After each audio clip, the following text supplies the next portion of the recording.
4 hours of the meeting ended on the MaineCare website. And I will turn it over to Michelle to make the introductions for the MaineCare staff. Thanks, Julia. Good, I think it's afternoon now, everybody. Thanks for joining us during what may otherwise be your lunch hour. My name is Michelle Probert. I'm the director for MaineCare and happy to be with you this afternoon. We also have a number of folks from MaineCare Policy. I believe folks from the Office of Aging and Disability Services are joining us as well as folks from MaineCare who are involved with case mix. So I can't see everybody's names, so I won't go through them all, but I will ask Peter Kraut to introduce himself. Hi, I'm Peter Kraut, MaineCare's rate setting manager, and we are joined today by two rate setting staff, Dwayne Parsons and Grace Williams. Great, thank you, Peter. And I will jump into providing some additional context for why we are here today. So next slide, please. MaineCare, as well as the department as a whole, has been excited about the comprehensive rate system evaluation that we are working on right now with Myers and Stauffer for quite some time now. As a health plan, we know that the rates that we pay for the services that we cover for many folks across the state of Maine are really critical. We need to make sure that rates are adequate so that providers are able to deliver quality services to our members. We have a rate setting system right now that is very complex. It is not always consistent. It is oftentimes confusing for providers as well as administratively burdensome. It is also confusing and administratively burdensome for state staff. And while I usually don't make service-specific comments in my intro, I will say that for nursing facilities, you guys are, top contenders for having very complex and confusing rate methodologies in particular. So adequacy of the rates is very important, and we are also interested in doing what we can to have a system that is less confusing, that is more streamlined, more consistent and coherent, so that ideally there will be more time for all of us to focus on quality and value and not on administration all the time in terms of rates. So what are we doing here today specifically? This is our first round of stakeholder engagement. Today we are specifically talking about how we pay for services and not what we pay for services. So we will have a second round of stakeholder engagement in about mid-November. We are finalizing dates, and at that point we will be talking about the adequacy of rates.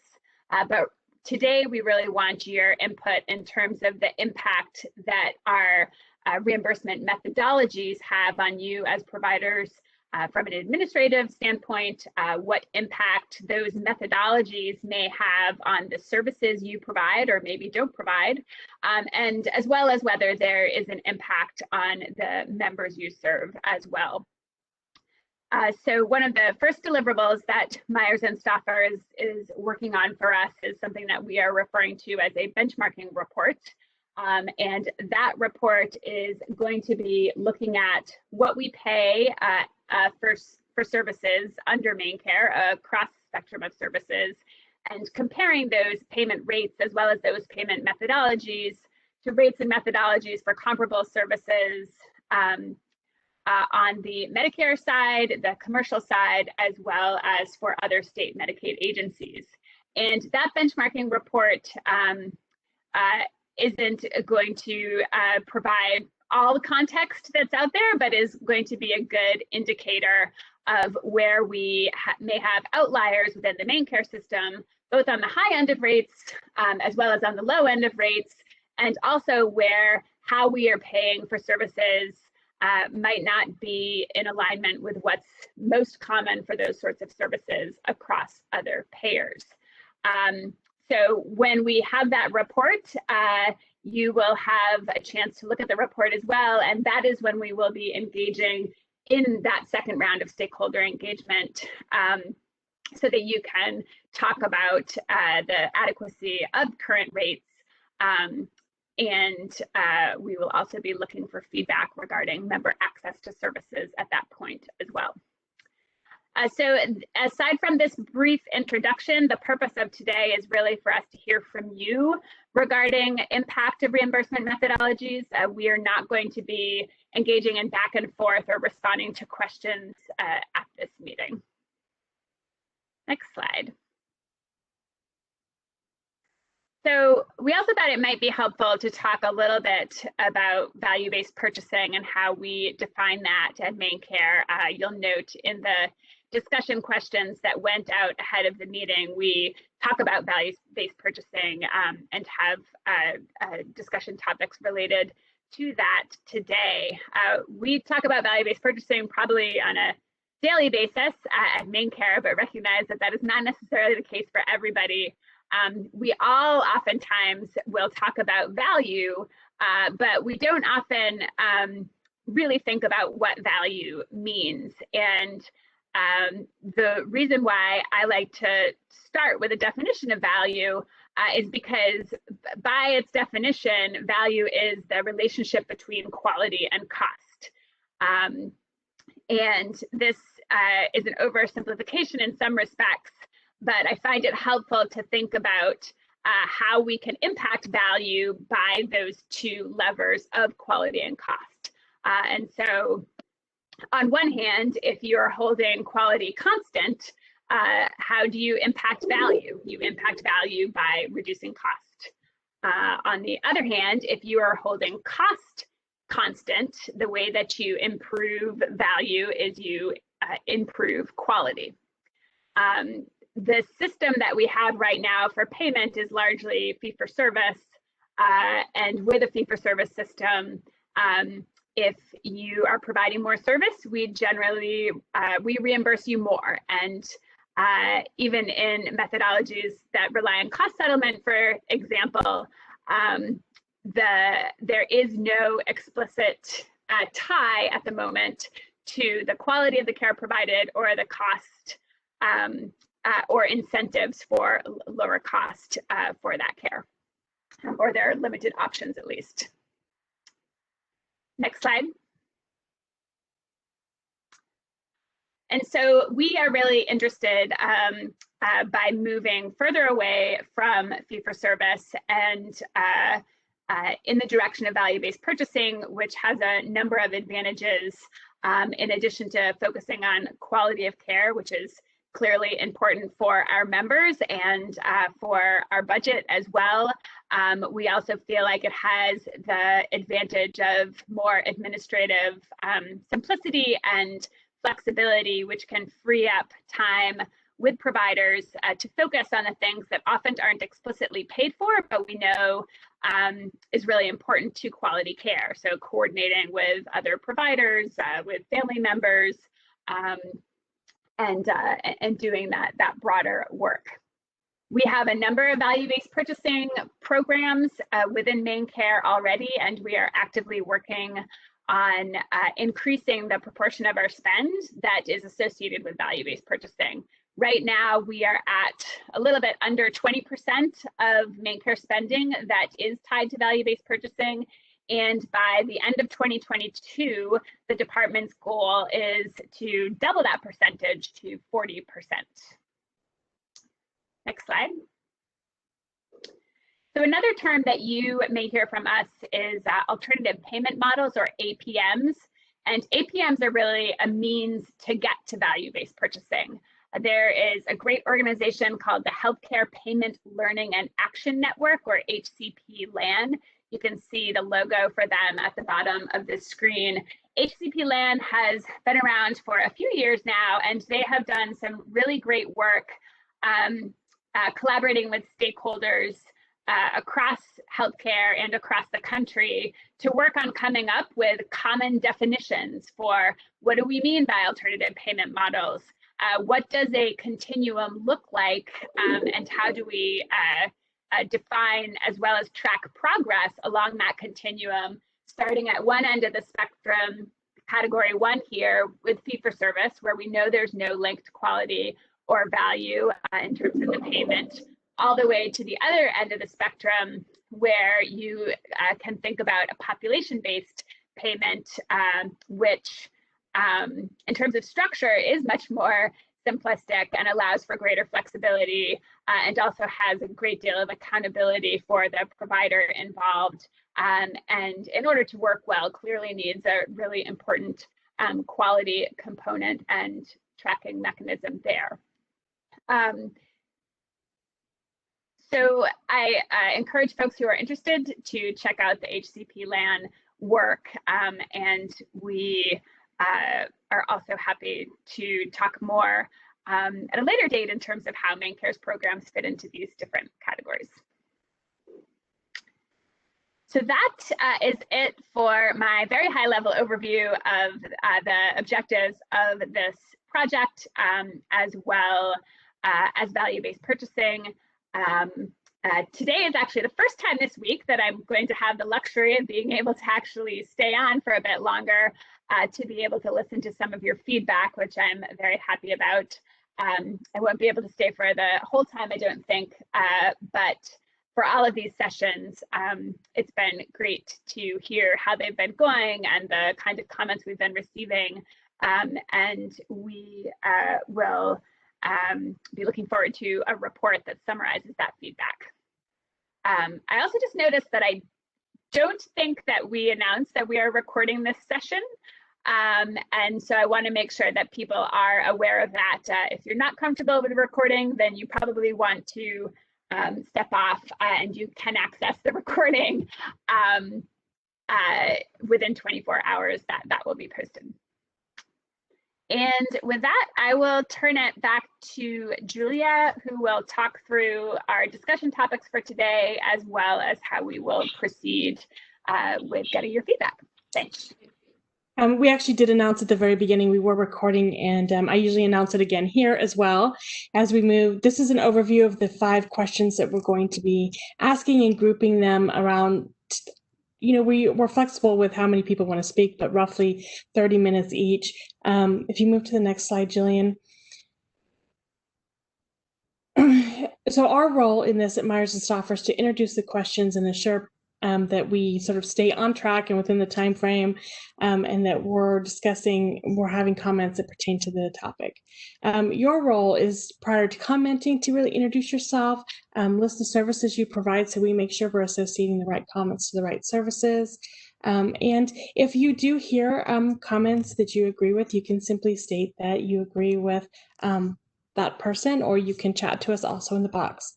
Just to give you some tips for navigating the WebEx, we will be using the hand raising method for you to notify us that you would like to speak. It looks kind of like a little hand, and it's usually left of the icon that looks like a little megaphone.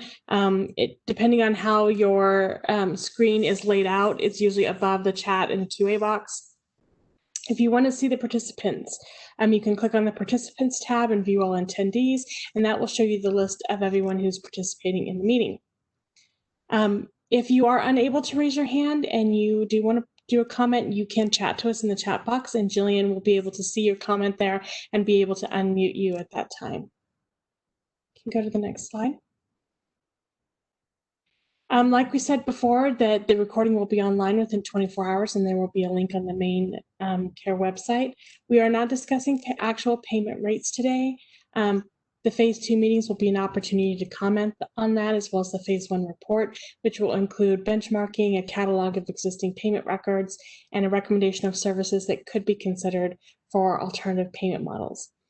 And as always, we'll give you this email at the end also, but if you would like to submit written comments to us at any time, you can do so through range setting eval@maine.gov. So for our first question, What we're looking at is how is the current methodology working for the services that you provide? Do you believe that it's generally transparent and easy to understand? Do you think it creates opportunities for you to be efficient in the way that you provide your service?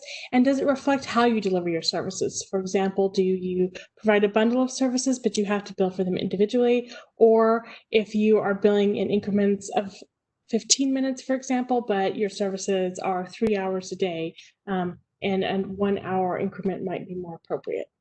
So if you would like to provide comments under this question, please don't hesitate to raise your hand now. And if you are unable to find the raise your hand, go ahead and chat to us in the chat box, and Jillian will unmute you. Okay, thank you, Julia. First up, I have Rick Erb. Hi, this is Rick Erb from Maine Healthcare Association. We represent nursing homes and other long-term care facilities. We'll be talking about nursing homes today, of course. I would first off agree with Michelle's assessment of the complexity of reimbursement for Maine's nursing homes. I would say that besides being complex, they are not particularly well understood outside of those who have worked with reimbursement for extended periods of time. And we can see the challenge when there is turnover in facilities within DHHS, within the legislature, with anyone that needs to understand nursing home reimbursement. It is definitely a challenge for them. Part of the issue for us is that we see that the audit process is burdensome and unnecessarily confrontational. We view the system as rather autocratic. We also believe that reimbursement policies in place do lead to micromanagement by the state, particularly in terms of disallowance of costs. Looking back, I would say that prior to required cost of living adjustments and rebasing, there was a real problem when years would go by without either of those being addressed, in particular without regular rebasing, and it used to go, I'm going to say like 8 years or so at a time without it, we would see major swings in rates as old data was being updated.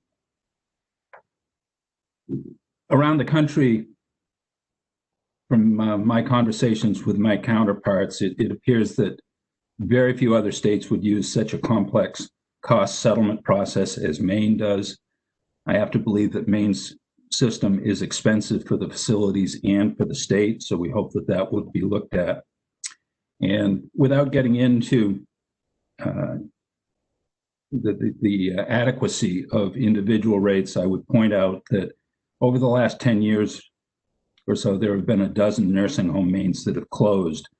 In almost every case, it was for financial reasons. So I certainly would like to see one of the goals of this study of rate setting to be create a sustainable rate system that will address the needs of our providers and maintain access, which we have been losing for the last few years. So thank you for the opportunity to comment. Thank you, Rick. Next up, I have Tammy Brunetti. Hi, thank you for the opportunity to comment today. My name is Tammy Brunetti. I am with Barry Dunn. Barry Dunn services the long-term care industry. We do provide services to probably nearly the majority of the facilities in the state from a reimbursement perspective and a financial statement perspective. I do concur with Rick's statement that our system is a little bit complex and I would say archaic. We work with many providers who have come into our state from many other states, and we do have a variety of aspects of our reimbursement system that are quite unique to Maine and are quite frankly viewed as old school. I do also want to reiterate Rick's comment regarding the current payment system in that we very much appreciate the biannual rebasing that occurs with nursing homes. and the annual cost of living adjustments. It was clear that the legislature agreed that that was necessary in the not so distant past. And that has really provided some support for the industry. But as you know, 2 years is still a long time. You know, with the cost of direct care and, you know, now these COVID-related costs, 2 years in arrears is still a long time. Lastly, on this section, I do want to say that, you know, our system, our nursing home payment system is largely cost-based. And it really, if you don't spend up to your limit, you need to sort of pay it, you need to pay it back to the department. And that essentially disincentivizes providers to really look at innovative programming and innovative staffing complements that could perhaps provide some cost savings to both the providers and the states. In addition, there's really absolutely no margin built in to provide any prior payment of any real-time payment of capital improvements. So that's all I have to say on that comment and or that question, and I thank you for listening. Thank you, Tammy. Next, I have John Bolduc. Hi, I'm John Bolduc from Oddfellows and Rebecca's Home of Maine, and small facility. And I want to say first that Rick and Tammy both are speaking very well for the industry. And I want to just touch on what Rick said about the reasons for the closures being financial. I want to add to that it is financial and not because of lack of patients, or we like to call them residents. As a matter of fact, I know some of the owners very well, and one of them called me to try to help to find placement for his residents that had to be shipped out because of his closure. And it's a very tough story. And again, I want, you know, despite what's going on now with COVID, it's a lack of financial support from the state. It's not the lack of patients. And that's all I want to say for now. Thank you. Okay, thank you, John. Next, I have John Watson. Hi, this is John Watson. I'm a former CFO at Cedars Nursing Care Center. I want to say first, I say hi to Tammy and hi to Rick. I am semi-retired, but I did get an invite, I think, to speak a little bit. And I just want to address the early question on was whether or not you thought it was transparent or understandable. And I think having worked with Rick and having worked with a couple of commissions around rate setting and having been in the business for 30 plus years, the main system today, nursing home reimbursement system, is anything but transparent.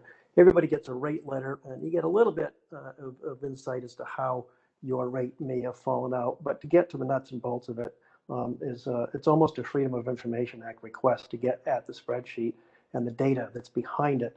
And every now and then, when you do get at it, you find there are errors in it that need to be addressed. I do think that the system is archaic. We have built upon principles of reimbursement language that go back. I started in the industry in the late 80s, and some of the language and the principles is still there, even though certainly the industry has changed significantly over the past 30 years. I do think that if you could make it more transparent and get the involvement of more providers, more owners, more representation, you would end up with a better product. And I realize that's a tall order. There are other questions that I want to speak to, so I'll end it right here for now. Thank you.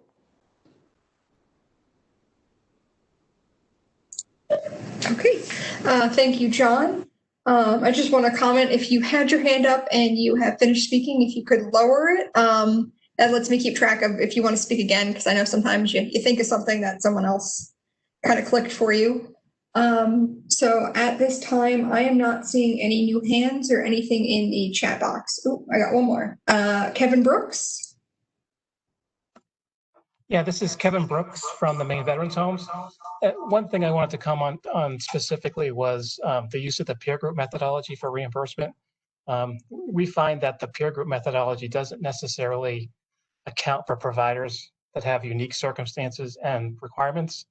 Although the regulations do include an allowance for extraordinary circumstances provisions, we do find those extraordinary circumstance provisions are very narrow, and in our experience have been kind of rejected when we feel those are warranted.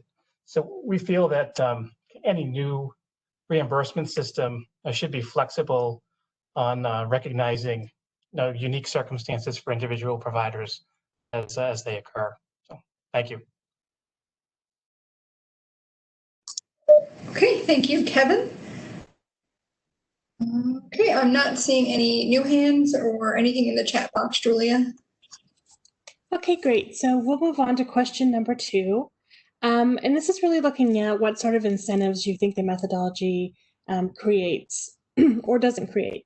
So does it incentivize quality and access to care, primary and preventative care, integration of care and care coordination, facilitate how members use services, and is it structured in a way that it avoids abuse and fraud?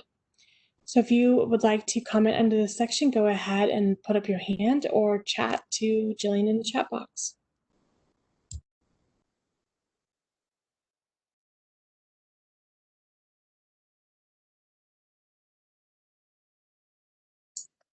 Okay, I've got our first speaker here, and it's Wanda Pelkey. Hi, my name is Wanda Pelkey. I work for First Atlantic Healthcare. I'm the CFO, and I represent a number of nursing facilities operating in the state of Maine. And I'd like to comment on how the payment system creates the right incentives for access to care. And I agree with Rick Erb in the prior question where he commented on a number of facilities that closed, mainly because the methodology system doesn't, in many regards, pay for the full cost of doing business and creates instability. And with that instability, provides a danger to the access for care across our communities in Maine. We find that our small and rural facilities are particularly at risk, as in those communities, primarily we see there's a very high reliance on MaineCare to cover services. I think the average in the state of Maine is around 65% of our residents are MaineCare, and it's even higher than that in the more rural communities. And that just points then to the importance to ensure that the rates are sustainable for those individuals, so we still have the access to that care in those important communities. I also agree that a cost-based reimbursement system is likely archaic, and there's got to be a better way.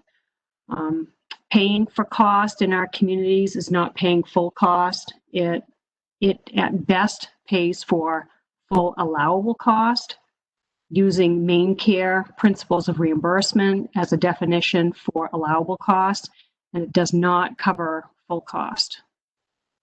Thank you.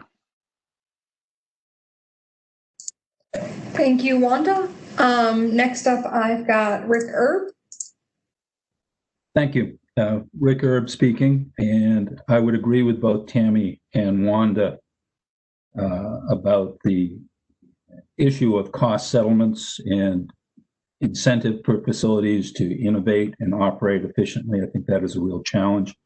I would especially want to echo Wanda's comments about the rural facilities, which has certainly been one of the problems for our system right now. The facilities we are losing are largely rural facilities.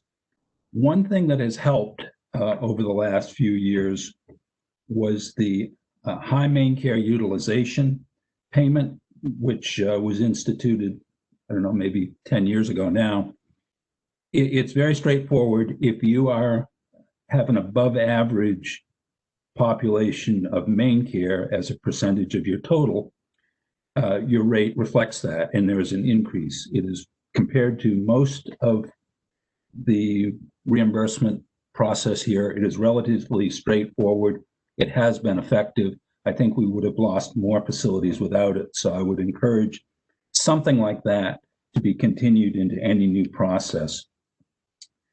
I would also say that however it can fit into the reimbursement process, there needs to be an incentive to improve and replace facilities.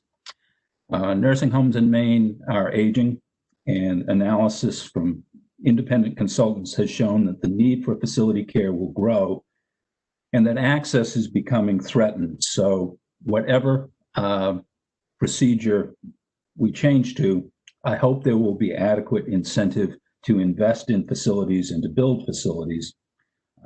Consumer preferences are changing.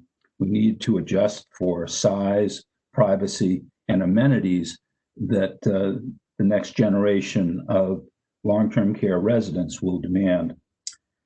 I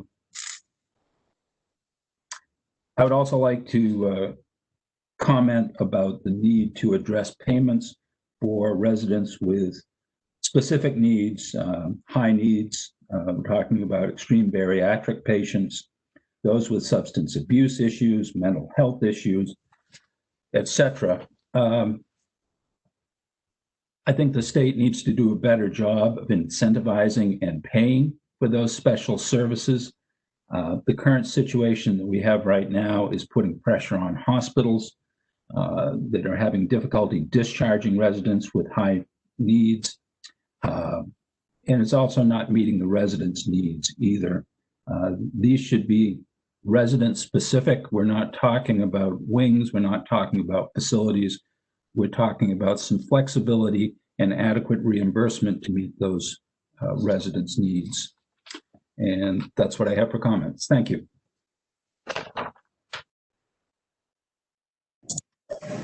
Thank you, Rick. Next up, I've got Tammy Brunetti. Hi, Tammy Brunetti from Barry Dunn. We provide services to long-term care providers in the state. A couple of points here I wanted to make regarding access to care. As Rick mentioned, we have an aging state. There's no secret there, I think, for anybody on the call. And one of the ways in which providers currently are able to invest in their facilities and or build new facilities requires Medicaid neutrality. And what that essentially means in the end is that some beds have to go offline in order for an investment to occur in a new facility or to expand a facility. And so in the current system, the only way substantial investment can be made in facilities, as I'm mentioning, is to take beds offline. And that is sort of counter to what I believe, our needs are in this state. Our needs are going to continue to grow for beds in this state. And if you look in the past 10 years, there have been quite a substantial number of beds that have come offline, either due to closure or because folks need to sort of, take beds offline in order to reinvest in their facilities. And so with an aging population, that's a substantial policy issue.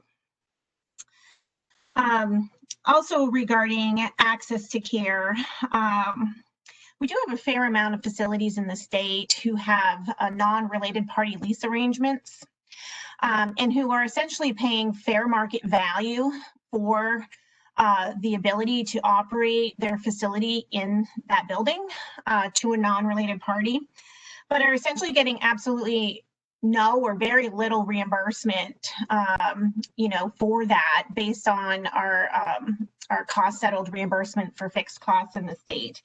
And so I do see that as that is going to become a significant problem over time, and it has been a problem. I see that continuing to be so.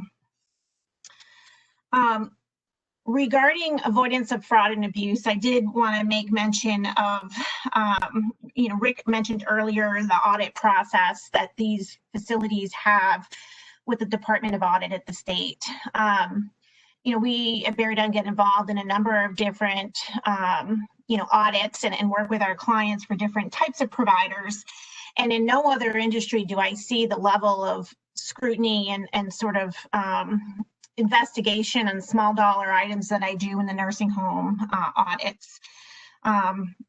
often rules and interpretations are changed midstream and without notice and without regulatory change, which really provides, a burden on facilities and develops trust issues. Facilities want to comply with the rules and also want to be paid for doing so. And so that becomes a challenge over time. And that's all I have for this point. Thank you, Tammy. Next, I have Deb Fournier. Hi, thank you. Yes, I'm Deb Fournier with the Maine Veterans Homes, and I too appreciate the opportunity to provide some feedback and comments today. I do as well echo and support the comments made by Tammy, Rick, and Wanda. And would just like to call to your attention another area of concern with regards to these elements in question 2, and that is the reimbursement methodology for medical directors. It is frankly woefully insufficient at this time to attract and retain any kind of medical directorship and physician coverage, which is required by regulation to be licensed. We are not able to secure, if we're not able to secure a medical director, this has a significant impact to obviously primary and preventative care, care coordination, and quality. Within the current reimbursement methodology, it's a cap within a cap provision, and that's also very problematic. So if that is something that could be addressed, that would be really appreciated. Thank you. Thank you, Deb. Next, I have John Watson. Hi, thanks again. It's John Watson, representing Cedars Nursing Care Center in Portland. And I just wanted to touch upon a couple of things that have been said, maybe with a little bit more detail, at the risk of people glazing over. But the payment system really doesn't have anything to do with quality. When we studied it several years ago, the Muskie Institute confirmed that it really is a budgeting tool, and it's been designed in large part to balance access to non-Medicaid revenues, and that it's not applied equitably because it can't, the way in which the system, just the way in which the math works. There are facilities who bear a larger burden. The Veterans Homes is one of those groups of facilities. Nonprofits are some of those facilities that bear, just by virtue of where they're located, not by the nature of whether they're for-profit or nonprofit, but if you operate in an urban setting, for example, the routine cost reimbursement within a peer group is an average. It's really a median, and it stretches from Kittery to Madawaska. It doesn't matter what size facility you are, how many beds you have, geographically, where you locate, where your labor market operates in, and for Cedars that operates in one of the more competitive labor markets, it's a competitive disadvantage to have your funding for what are truly necessary costs to be limited to what's happening in a different part of the state with a different, totally different approach to care. And I think that we've gone back and forth and tried to address that over the years.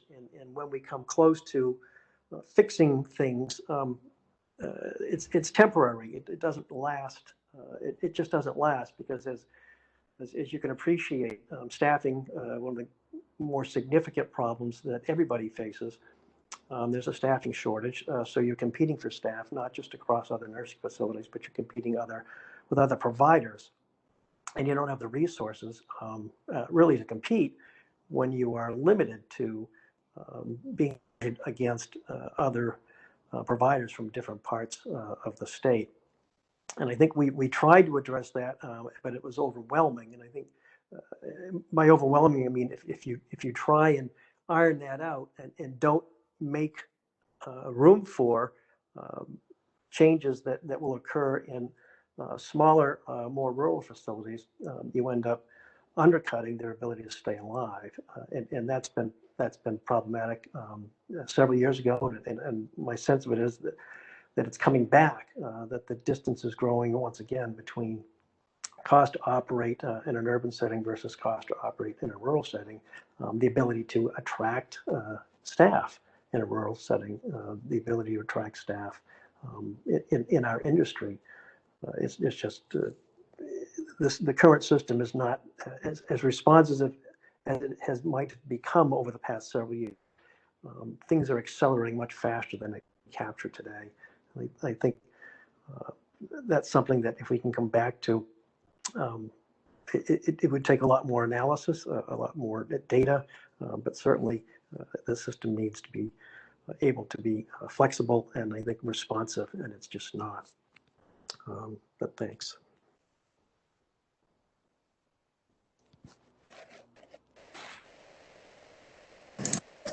Thank you, John. I'm not seeing any more hands up or any comments in the chat area for this question. Okay, great. So moving on to question 3. So this is really looking at equitable payment methodology across providers and looking at how fee schedules are determined and updated, administrative burden and incentives. Are all or most providers within your service area treated equitably in terms of payment methodology? And again, if you could raise your hand or chat so that Jillian can unmute you if you'd like to comment.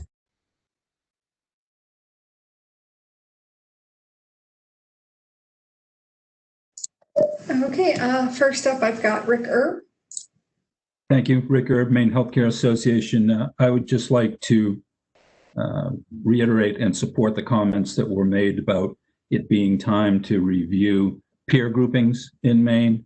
They have changed significantly since first created. It would be time, I think, to look to see if they are still working as intended. I would also, under this category, want to comment on comparing Maine rates to other states, which I believe will be part of the Myers and Stauffer study. We should be mindful of the differences in staffing requirements, regulatory standards, and resident acuity that exist in Maine, all of which are higher or more stringent than many other states. If not selected carefully, these would be unfair comparisons. So I would hope we could target the states that are comparable to Maine, if we can find them to that extent. I guess the other thing I would point out under equitable treatment, as we've just seen with COVID-19 relief, Maine's long-term care facilities are subject to cost settlement and review. Most MaineCare services are not. Funds were allocated in basically the same types of allotments to different types of facilities. Maine's facilities are going through a rather rigorous review of those costs, and they will be subject to recovery. Not all types of providers are subject to that type of settlement. So I would question the equity of that situation. Thank you.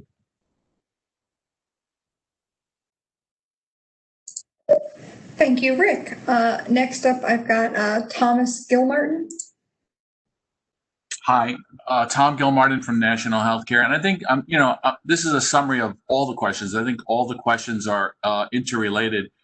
The rate system is complicated. You start the year, you get a rate, you have a rate that you budget, you try to achieve, but then there are all these tripwires that occur throughout the process. So the settlement process, you can't break even. You end up, at most providers at the end of the year, end up in an overpayment situation because between acuity, between base year, between market dynamics, it's highly volatile, and it leaves us not covering our costs from a Medicaid perspective. The fixed rate calculation is inadequate. It doesn't, I can say that we lease our facilities. We don't receive adequate capital reimbursement in any way, shape, or form to cover the cost of operating the facilities. So the system really relies heavily upon shifting and finding other payers to compensate for the fact that the rate system does not compensate costs. So the question of equitable payment, I think, would have to start with a rate system that is predicated on the cost of today, not on the historical cost of the industry, with the trend factor and then all of these other adjustments that are made throughout the estimated the estimate and settlement process, which it's very hard to manage on a day in and day out basis.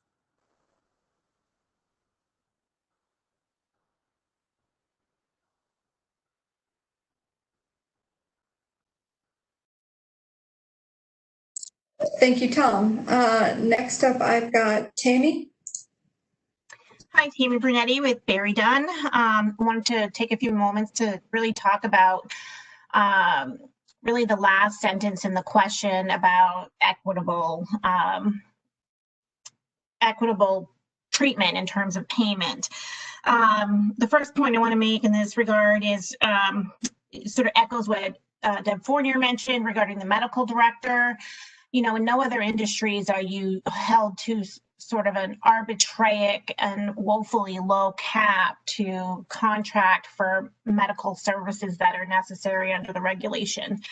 And that cap was is the same amount today as it was when I started my career, which is a long time now.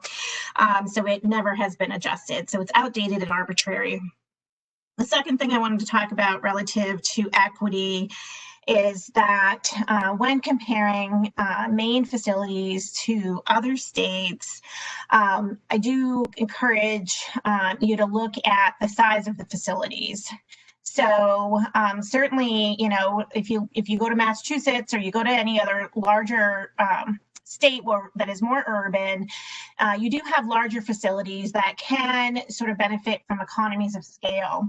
Many of our facilities, particularly in the rural areas of this state, are smaller facilities, but are very much needed in those areas.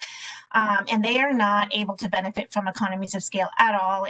But they do require, licensing does require certain positions. I mean, you still need an administrator, you still need an activities and social services person. So economies of scale and the size of the facilities should be considered in that comparison. I do want to echo briefly what Rick said regarding COVID relief. Because this industry is cost settled, many facilities are going to need to pay what they received from the federal government related to payroll protection program funds back to the state. And that just seems, you know, sort of not appropriate in the end. I understand, you know, what the rules say, but when we compare the nursing homes to, you know, other industries, healthcare industries within Maine that are either fee for service or anything but cost based, they're able to retain those funds, and so that is a large inequity in real terms in today's world. Lastly, I wanted to just speak about the bed hold requirements. Recently, the state did say that it's no longer paying full rate for bed hold days and will no longer pay for the direct care component of the rate for those days. You know, facilities are mandated to comply with minimum staffing ratios. And just because one resident goes out on a bed hold day, the facility is not able to reduce staffing in a pro rata manner. And so having the state sort of cut that payment is inequitable. Providers are not able to cut hours if one resident leaves the facility, you know, based on the mandated staffing requirements. And the same staffing requirements are not in play in every state that you'll be evaluating and comparing to Maine. Thank you. Thank you, Tammy. Next up, I've got Wanda Pelkey. Hi, thank you. Yes, this is again Wanda Pelkey from First Atlantic Healthcare, and I have a few items to address related to the administrative burdens that the payment system places on nursing facilities. The first couple really have to do with the billing mechanics, and one area of concern is how the cost of care, which gets collected by the facility, works. Collecting cost of care, which is essentially another word for copay, is the responsibility of the facility to collect, and it's largely based on what a resident's retirement income stream is. So it can be quite a bit of money. And unfortunately, if a resident doesn't pay their cost of care, it falls squarely on the facilities as their loss. And because our margins are so slim under this cost-based reimbursement system, there's really no way to kind of regain the margin on that lost ability to collect the cost of care. I learned through some of my colleagues that other states handle these systems differently, so that the facility doesn't bear the full brunt of an uncollected cost of care because it's managed a different way. So I'd invite the Myers and Stauffer to look closely at that. Secondly, I'd like to address the penalty period that's placed on residents when they're not financially eligible for MaineCare coverage because of a prior asset transfer. It's commonly called this 5-year look-back period. It's supposed to be designed as a penalty on the resident for a prior transfer of assets that should have been used to cover their own cost of care in a nursing facility. What we commonly find is that that penalty falls onto the facility because generally that resident comes to us first on their Medicare benefit. We admit those patients into our building under a rehab stay, and then they end up staying long-term care. It's only at that point in time that that resident then applies for MaineCare benefits. And that's when we then learn that there's been a prior transfer of assets that renders that person ineligible for MaineCare benefits. At that point in time, we're both stuck with the resident and we're receiving no payment for that resident from the MaineCare program. So this penalty that's assessed on the resident really becomes a penalty on the nursing facility. So again, if this rate study could address that, I think that would be helpful.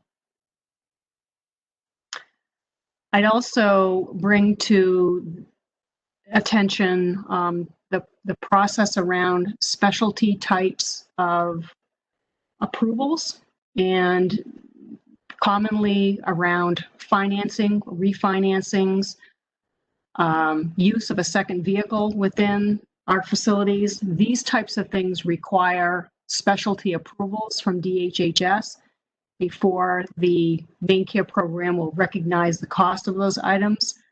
Right now, that process is fairly slow and cumbersome. So a look at that system would be helpful.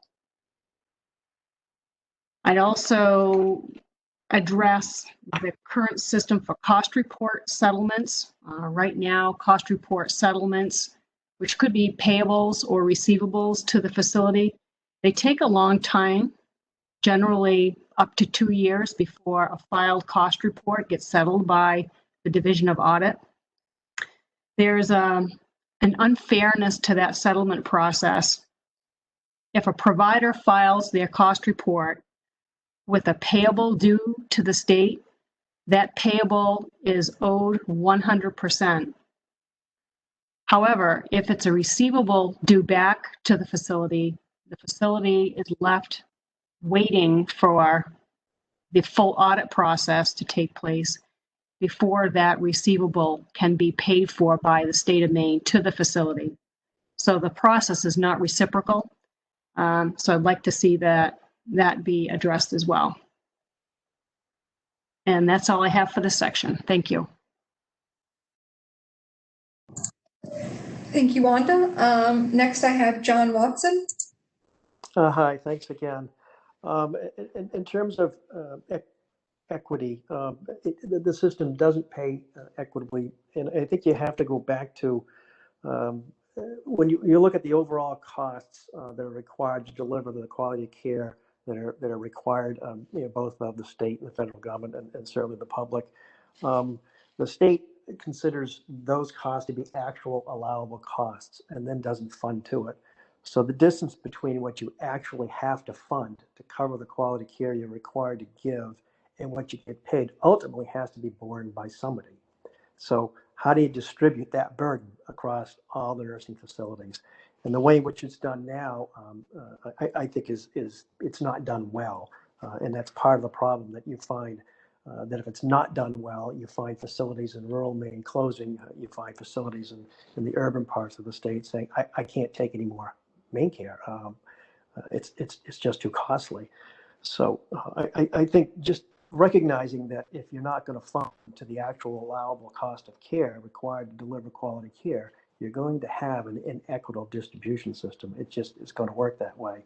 There are lots of facilities in the state who have other avenues to pursue for propping up what the state does not fund. Some facilities have high Medicare census, some facilities have federal resources. So you're going to have inequities. One of the things that I tried to point out years ago was the burden that the state was looking for providers to fill in, to bring their participation up to the actual allowable cost. Often goes well beyond a Medicare margin, and eats well into a private pay margin, and keeps the private pay cost to the private pay person artificially high because the state doesn't pay its fair share. Along those lines, the healthcare provider tax is applied inequitably, and granted the state wants to use those dollars to draw down more federal dollars, but for example, for Cedars, the more we have to subsidize in the underfunding between actual allowable cost and reimbursement, we take fewer and fewer MaineCare residents in order to stay afloat.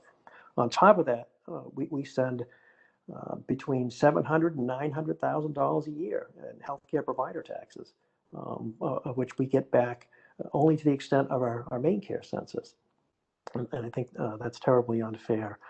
One of the things that also occurred that nobody's mentioned yet, if you have a high Medicare census, you are apt to run into a high volume of what we refer to as QMBs, QMBY, MaineCare residents who, in a particular category, the state won't pay the copay that's due on a Medicare stay.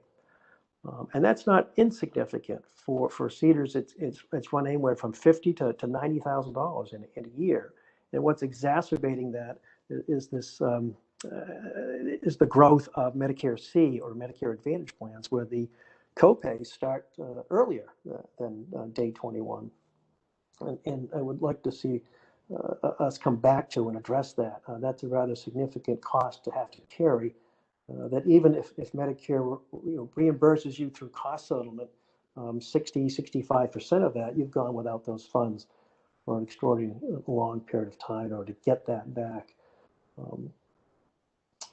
And I think that's it for me for now. Thanks.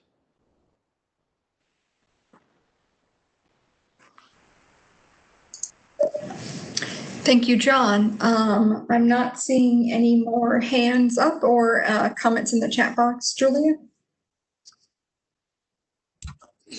Okay, great. So we can move to the last two questions. So the first one is looking at value-based purchasing. Is the methodology consistent with any kind of value-based purchasing, or is it consistent with any other value-based purchasing approaches that you have seen or have in place through other payers? And then the second question is, are there administrative requirements related to coding, billing, reimbursement? And we've talked about this a little bit, related to the methodology that MaineCare, uniquely MaineCare, places on you that are burdensome. So go ahead and raise your hand or comment or chat to us, and we will unmute you.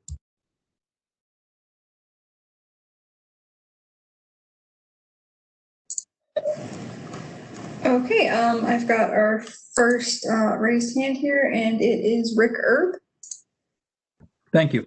As has been mentioned earlier, MaineCare rates are very inflexible, and they are slow to respond to changing situations. There is a potential solution already, but it is rarely successful, and that is the extraordinary circumstances allowance. It's possible for facilities with extraordinary circumstances within their facility to request additional reimbursement, they're almost never approved. So if we did have something that would provide that flexibility and it was used effectively, that would help. There's just no question about it. In terms of micromanagement, I was glad Deb Fournier used the phrase cap within caps. It's one of the things that drives me crazy. It's one thing to limit the overall expenses in an area, but then we have a subheading which restricts it even further. It's very hard to run a facility with that type of oversight and that level of control, especially when your costs are not being paid. That's basically what I have for comments right now. If I don't speak again, I want to thank everyone. I know that you started these on Monday, and I have to give you a lot of credit that here we are Friday afternoon and you're still at it. So I appreciate your fortitude. Thank you. Thank you, Rick. Next, I have Tammy Brunetti. Hi, Tammy Brunetti with Barry Dunn again. I just wanted to speak about number 5, administrative requirements that are burdensome. And I want to particularly reference all of the administrative requirements and the principles of reimbursement that surround the cost control for capital rates. Because fixed costs are a pass-through cost for facilities, there's just a lot of prior approvals required in order to make any strategic business decision. It's really, in many cases, tying a provider's hands from making a decision that may be best for the operations of the facility, and essentially waiting on DHS approval at times. Such approvals include, as Wanda mentioned, approvals for a second vehicle, refinancing loans, particularly in this environment. Rates are super low, but the requirements that facilities need to meet in order to refinance a loan and get it approved are quite substantial. Substantial renovations, and even a sort of making any renovations to the facility. A lot of times those are disallowed as the department is considering those improvements and putting them in routine rather than letting them be capitalized as you would with generally accepted accounting principles. So anyhow, there's a lot of pre-approvals required by providers, but yet no time frame or notation from the department on how long they have to review those and respond to providers. So essentially creating an environment that's difficult to operate in and conduct and make prudent business decisions timely. That's all I have for today. I want to thank you for your time and allowing us to speak on all of these matters. Okay, thank you, Tammy. I am not seeing any more raised hands or anything in the chat box. Oh, I got one more hand. Deb Fournier. Hi, thank you. My name is Deb Fournier. I'm with the Maine Veterans Homes, and I would just like to thank Wanda for bringing up the issue that we were going to discuss around the 5-year look-back period. That is a significant concern of inequity that is placed on the providers. But I also wanted to just offer an idea for future consideration with regards to value-based purchasing systems. We currently, the nursing home providers in Maine, don't have this in place for MaineCare, but do have one mechanism under the Medicare system for incentivizing decrease in hospital readmissions.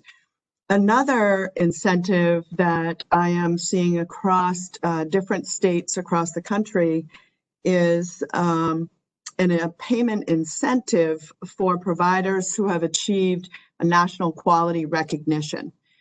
What we know is that penalties don't work, especially where the rates are below your cost anyway, but incentivizing providers when they do achieve some sort of national quality recognition has been helpful. So I offer that as a suggestion. And thank you again for your time today. We appreciate it.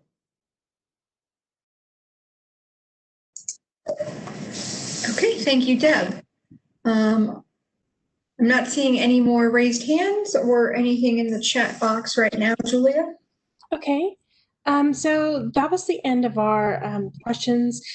I did want to, because we have a little bit of time here still, to ask if there is anything that anyone hasn't already told us that they feel is very important for us to know. Now would be the time to raise your hand and let us know. We have a little bit of time here that we can sort of wrap up if there's anything that you feel is important that hasn't already been discussed. And if you don't want to say it during the meeting, that's fine. You can also submit any comments to us at the rate setting eval at maine.gov website, and we will incorporate those also.